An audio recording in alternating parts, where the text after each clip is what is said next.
We've learned some new accounts related to the sale of inventory. Let's recap those and add a couple new ones. Sales revenue is the amount earned from selling goods. It's a revenue account. Sales returns and allowances is the amount of buyer returns or allowed deductions from invoice price. It is a contra revenue account, which means it has a normal debit balance. Sales discount is the reduction in the amount of cash received from a customer for early payment. It is a contra revenue account, and it also has a normal debit balance. Net sales revenue is a new term. It is the amount a company has earned on sales of goods after returns, allowances, and discounts have been deducted. It is not an account, but rather a subtotal. More on this in a minute. Cost of goods sold is the cost of inventory sold to the customers. It's an expense account. Gross profit is a new term as well. It is the dollar amount goods are sold for greater than the cost of the goods. It is not an account, but rather a subtotal. Again, more on that in a minute. Since net sales revenue and gross profit are subtotals, we need to learn how to calculate both.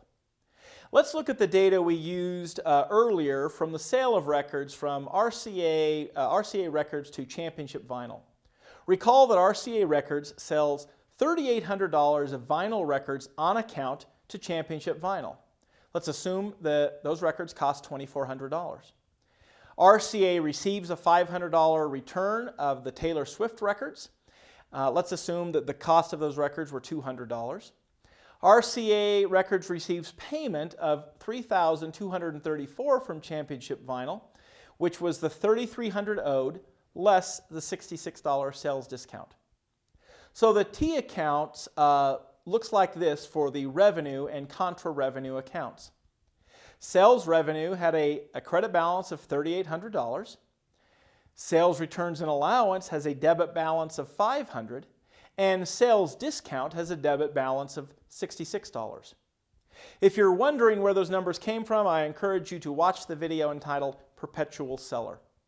Otherwise, the calculations are the same regardless of the source of the data. Net sales revenue is calculated as sales revenue minus sales returns and allowances minus sales discount.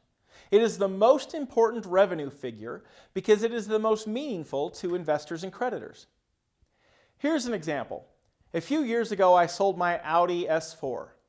It was a sweet car and, as you can see from the photo, pretty awesome looking. So I figured I'd sell it for $1 million. I mean, look at it, it's cool.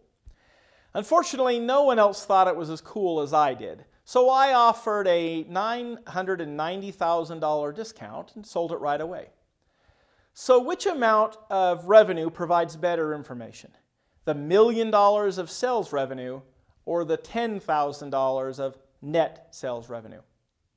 I think you can figure that out.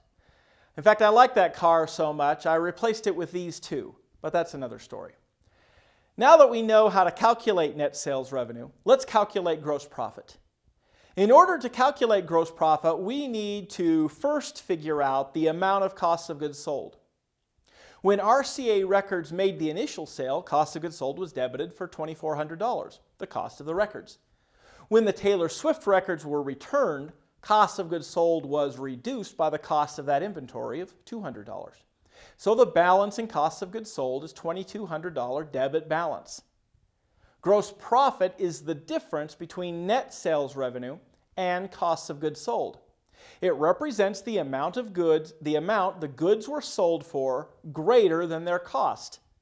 So RCA sold those vinyl records to Championship Vinyl for $1,034 more than they cost RCA Records. Gross margin, which is sometimes called the gross profit percentage, is a ratio that shows how much of every sales dollars is going to gross profit. This is very helpful for investors and creditors when they compare companies of different sizes. Gross margin is calculated by taking the gross profit in dollars and dividing it by the net sales revenue in dollars. Gross margin is one of the most carefully watched measures of profitability by internal and external users of financial data. A small increase may signal an important rise in income. Conversely, a small decrease may signal trouble. For RCA records, the gross margin is 32%, meaning that 32 cents out of every sales dollar is going to gross margin. You'll learn more about how gross margin impacts net income in an upcoming video entitled Multi-Step Income Statement.